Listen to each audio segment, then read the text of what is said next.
Hello everyone. Welcome to the Lightning Ball channel. If you haven't yet subscribed to my channel, please do so and activate the notification bell. Your support fuels my continued efforts. In our previous episode, Milim's forces successfully defeated the entire insect army. However, during a moment of relaxation, Frost Dragon Velzard descended onto the battlefield, freezing the soldiers into ice sculptures with just the release of her aura. In this critical moment, Frey, Midray, Carrion, Albera, and Carrera resolved to fight Velzard with the determination to die. Unfortunately, under the overwhelming power of Velzard, they were all frozen. The specific reason behind Velzard freezing everyone is unclear. It might turn out that this act could protect them in the future. We will uncover Velzard's true motives in future novel installments. Personally, I believe Velzard's actions are not merely to trouble Guy. After all, this world was created by Veldanava, and both Guy and Velzard are seriously fulfilling Veldanava's tasks. Following Velzard's attacks, Milim, having lost her companions, could no longer control her rage. The power of the Lord of Wrath activated fully, and the world was once again engulfed by the ferocity of the Dragon Princess. In this episode, we will shift our focus to Rimuru and Luminus.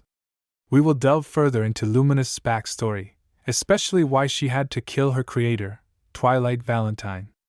Additionally, we will explore how Luminus miraculously guided Shion's culinary skills onto the right path, accomplishing what Rimuru himself didn't dare to dream of. So, let's get started. In the Holy Empire of Rubrios, Rimuru sat on a sofa, feeling a restless tension due to the wars raging around the world. Next to him, Shion sat leisurely, instructing Luminous maids to serve tea, and eating cake with an air of nonchalance, seemingly untouched by the surrounding tension. Rimuru couldn't help but feel puzzled. Shion was supposed to be the secretary, so why was Rimuru, the master, more anxious? Just as Rimuru decided to stop overthinking, Shion turned to him and said that the dessert was delicious, and having tested it for poison herself, invited Rimuru-sama to have a taste. Rimuru was speechless. Shion, a culinary idiot, actually knew to test for poison. However, Rimuru was immune to all toxins, so he casually ate Shion's cake without a second thought. The dessert melted in his mouth and was indeed delicious. While Shion's aesthetic sense was lacking, fortunately, her taste buds were normal. Rimuru had heard that Shion used to serve dishes without tasting them first, resulting in horrible appearance and flavor. Now, seeing Shion actually testing for poison, Rimuru couldn't help but feel a bit relieved. Shion happily asked Rimuru if the cake was good, and Rimuru praised it as very good.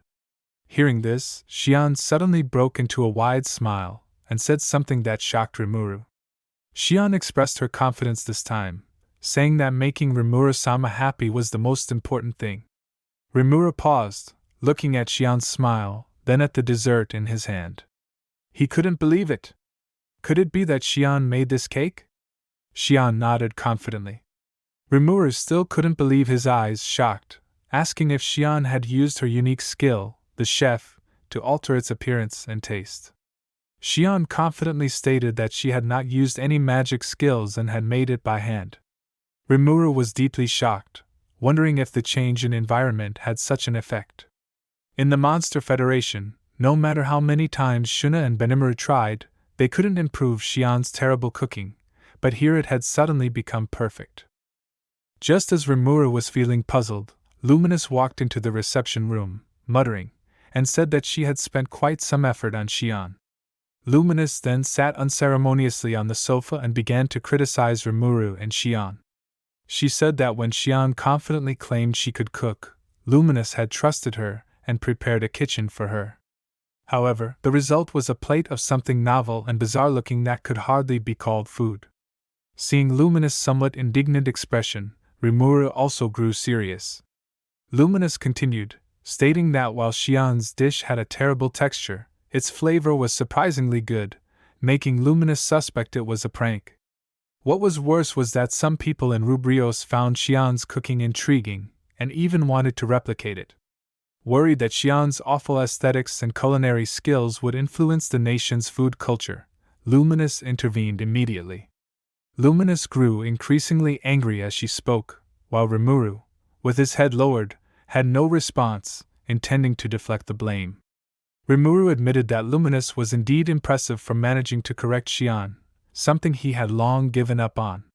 Hearing this, Luminus shot Rimuru a glare, while Shion pouted in defiance, protesting with her eyes onto Rimuru too. Luminus pointed out that Rimuru had been overly indulgent with Shion, whereas she would not let things slide and directly address Shion's issues. Rimuru fell into contemplation, realizing that it was his indulgence that had kept Shion's culinary skills from improving. He thought about how he and Benimaru couldn't cook, so they didn't push Shion too hard, while Shuna was too gentle, always thinking that as long as the food tasted okay and didn't kill anyone, it was fine. Rimuru recognized that in his long slime life ahead, there were many areas worth challenging. In fact, Luminous' approach was very clever. She had told Shion that before serving any dish, she should taste it herself to check for poison. Rimuru suddenly realized why Shion had offered him the cake to test for poison. Since Shion's sense of taste was fine, tasting her own cooking would make her aware of any issues, which she would naturally correct. Rimuru couldn't help but admire Luminous' wisdom. Luminous gave a cold snort, turning away with a faint blush on her cheeks, clearly feeling a bit embarrassed by Rimuru's praise. Now, regarding why Rimuru was there, we mentioned in the last episode that during Rimuru's battle with Michael, Luminous' side was attacked by the Angel Army. Despite support from Shion and Adelman, Hinata and the Holy Knight Order had been dispatched to assist in Gracia, leaving Luminous' forces insufficient in Rimuru's view. Therefore, Rimuru chose to support Luminous instead of Milim, given that Milim was one of the few top-tier beings in the world. So, after hearing that Jahil had appeared in Rubrios, Rimuru left the matters of the Ingracia kingdom to Masayuki and Testarossa, and hurried over, only to find that the battle had already ended by the time he arrived. This set the stage for the initial scene. Luminous explained the current situation. The angel army that had attacked had fully retreated. Originally, they hadn't planned to attack Rubrios, but due to Jahil's loss of control, they ended up here. Both Jahil and Luminous were creations of the divine ancestor Twilight Valentine, meaning they shared a common creator.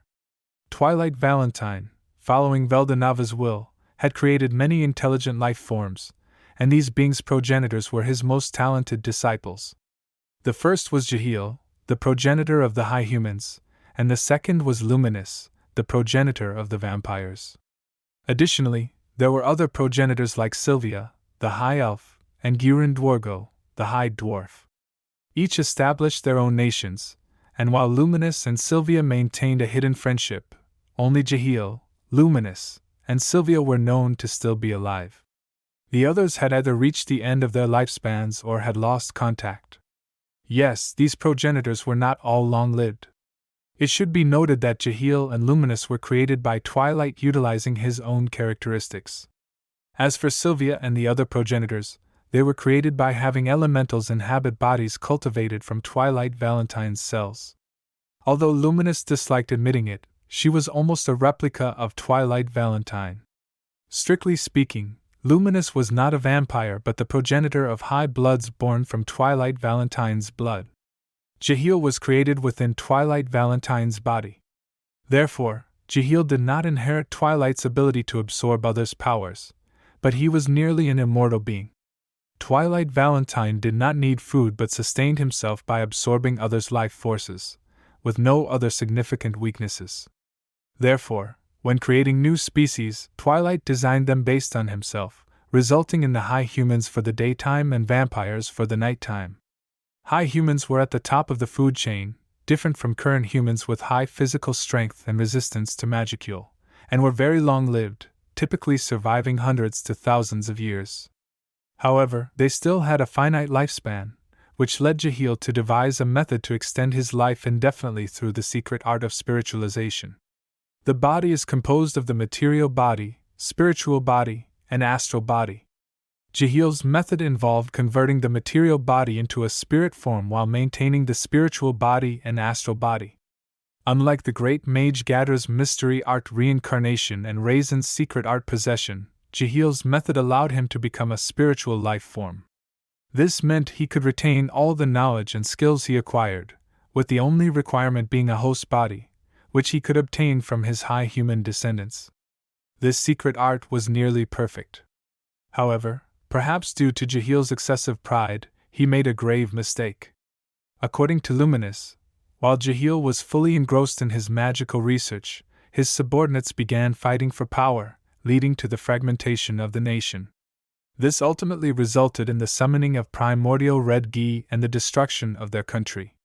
Jahil harbored resentment towards Luminus for killing Twilight Valentine, making them lifelong enemies. When Luminus learned of Jahil's supposed death, she felt immense joy. However, she never anticipated that Jahil would survive and gain incredible power. Indeed, Jahil had become exceedingly powerful.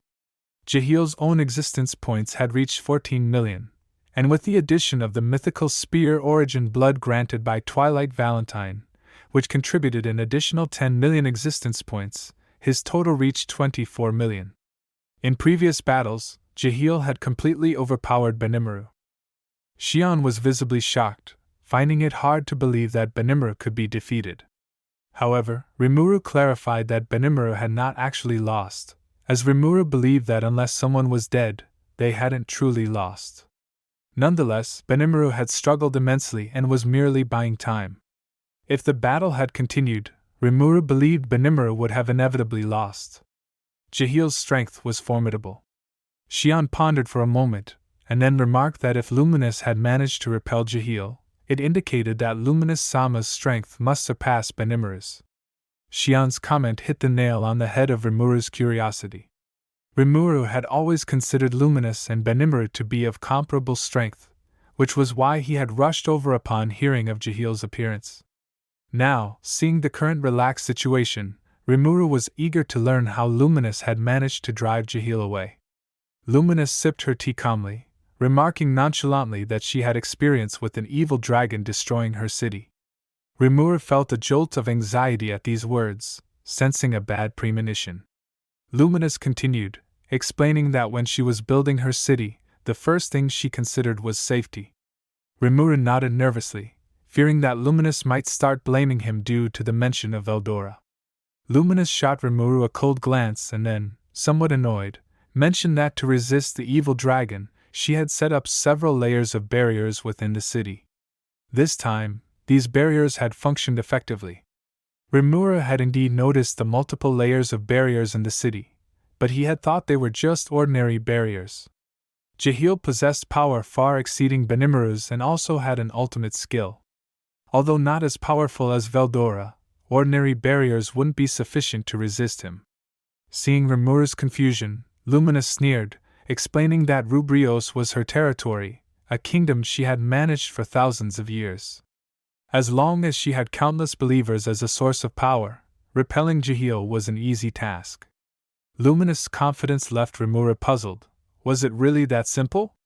At that moment, Seal's voice echoed in Rimuru's mind, explaining that if one utilized Luminous' secret of faith and grace, it was theoretically possible to achieve such a feat.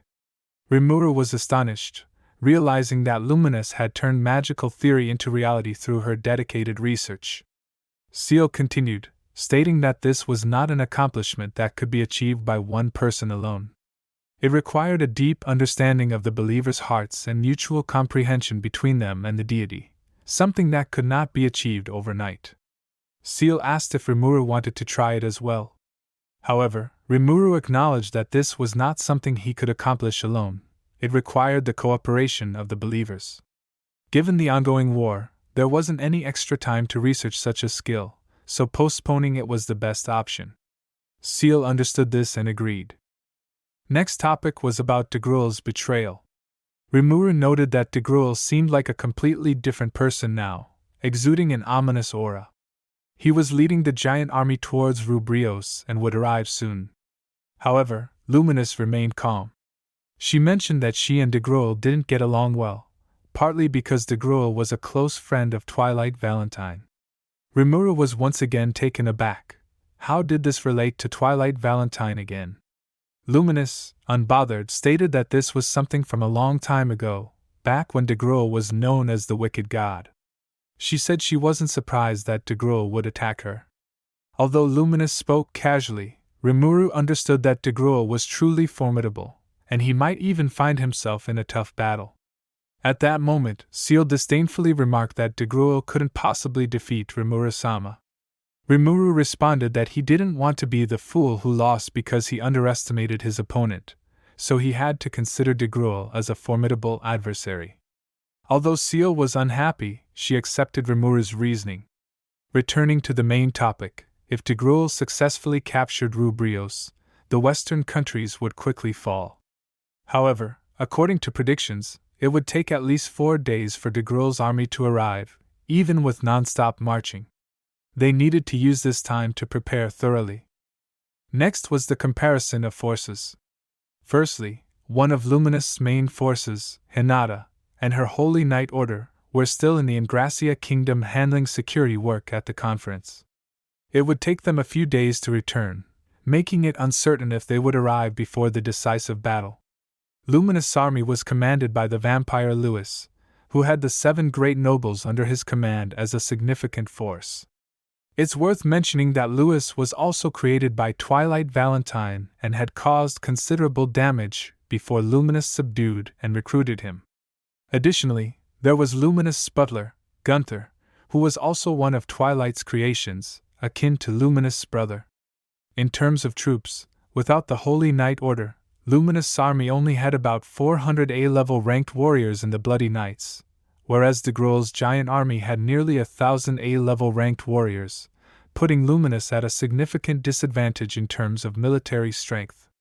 However, when comparing the top-tier warriors, the overall combat power of both sides seems evenly matched. On Luminous' side, there were Lewis, Gunther, and the 7 great nobles. Dagruel's side included his 2 brothers, Fen and Glassword, as well as the 5 great warrior generals of the Chain Giants Corps. The most formidable among them was Basara, known as the Four-Armed Giant, a super-awakened being who served as a vice-commander of the Chain Giants Corps, on par with the other vice-commander, Glassword. Speaking of Basara, there was another story. Basara and a female giant named Kazara were created by Twilight Valentine, modeled after the true giants like Dagruel. Basara and Kazara were twins who often caused great destruction fighting over who was the older sibling. Again, they were Twilight Valentine's creations, and Luminous believed that all the world's disasters stemmed from Twilight Valentine. After their failed challenge against Dagruel, Basara and Kazara unexpectedly became Dagruel's followers. Kazara eventually became Dagruel's wife, and after their marriage, Dagruel became more stable. However, the good times did not last long. Kazara died in childbirth, leaving Dagruel devastated. This loss made Basara extremely violent, leading Dagruel to forcibly confine him into eternal slumber. It was certain that Basara had been awakened for this war. After listening to Luminous' analysis, Rimuru couldn't help but be curious. He remarked that both Dagruel and Luminous had many hidden powerful allies, making Frey and Carrion's strength seem like a joke in comparison. He jokingly questioned the balance between the demon lords.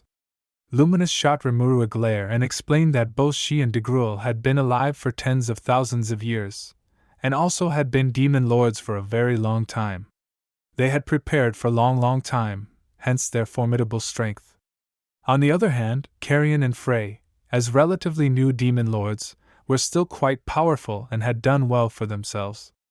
Typically, even if one could become a demon lord seed in 100 or 200 years, reaching the level of a super-awakened being was a rare achievement that could take millennia. By these standards, Rimuru was actually the anomaly.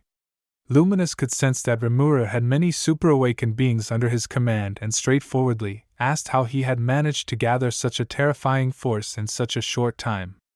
Rimuru, startled, tried to play it off and admitted that he didn't really know himself. Just as Rimuru was feeling at a loss, Shion suddenly joined the conversation with a confident smile, stating that Dagruel was not to be feared. The reason for her confidence was the arrival of 3 tense-looking men, none other than Dagruel's 3 sons, Dagura, Liura, and Dabura. A long time ago, these 3 suddenly came to the Monster Federation, and after being beaten by Shion, they became infatuated with her. Since Rimuru didn't know how to handle them, he left them under Shion's care and forgot about them. Now that they were unexpectedly on opposing sides with Dagruel, Rimuru was even more uncertain about what to do. Rimuru greeted the three, who seemed to be in high spirits. Although they were young, they were stronger than the average demon lord seed. Keeping them as prisoners or isolating them in the labyrinth would require constant supervision, and killing them wasn't an option. Rimuru offered them the freedom to return to their father's camp. However, their unexpected response was that they were too ashamed to go back to their father, who they felt had betrayed them. Rimuru was stunned. Not only did they have no intention of returning, but they also expressed their desire to show their father and uncles their strength by defending Rubrios. They explained that they had been training daily with Shion-sama, gaining various skills and enjoying delicious food. If anyone threatened this environment, they would use their strength to defeat them. Seeing their determination, Rimuru hesitated about sending them into battle. He feared they might betray them, posing a significant risk. However, Seal firmly believed that the three would not betray them. Many of Shion's subordinates also vouched for the brothers, expressing their trust in them. After much persuasion, Rimuru gradually set aside his doubts.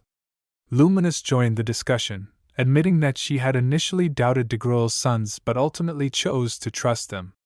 The reason was simple: the three brothers had bravely tasted Shion's cooking during her learning process, which required immense courage. The fact that they considered eating Shion-sama's food a great reward convinced Rimuru of their loyalty and admiration for Shion. In the end, Rimuru agreed to let them join the battle. The initial plan was for Luminus and her forces to delay Dagruel, while Rimuru took the opportunity to deal with Fen. However, just when Rimuru felt confident in their strategy, Ramuras's thoughts conveyed a message that once again caused a significant change in their plans. Alright, that's all for this video. In this episode, we gained further insight into the background of TenSura, especially regarding Luminous and Twilight Valentine. We delved into the detailed history and relationships, including the workings of Luminous' secret of faith and grace. Personally, I find its mechanics quite similar to the Castle Guard of the Lord of Justice, though there are significant differences in their power levels. Seal's interest in this method hints at the potential development of even more formidable skills in the future. We also uncovered the reason behind Luminous' decision to eliminate Twilight Valentine. She believes that all the chaos in the world stems from Twilight. In my opinion, Jahil might have caused more chaos, but he is, after all, a creation of Twilight. Given that Twilight's goal was to fulfill Veldonava's mandate of enriching biodiversity, it makes sense that a variety of entities would emerge, including some exceedingly troublesome ones.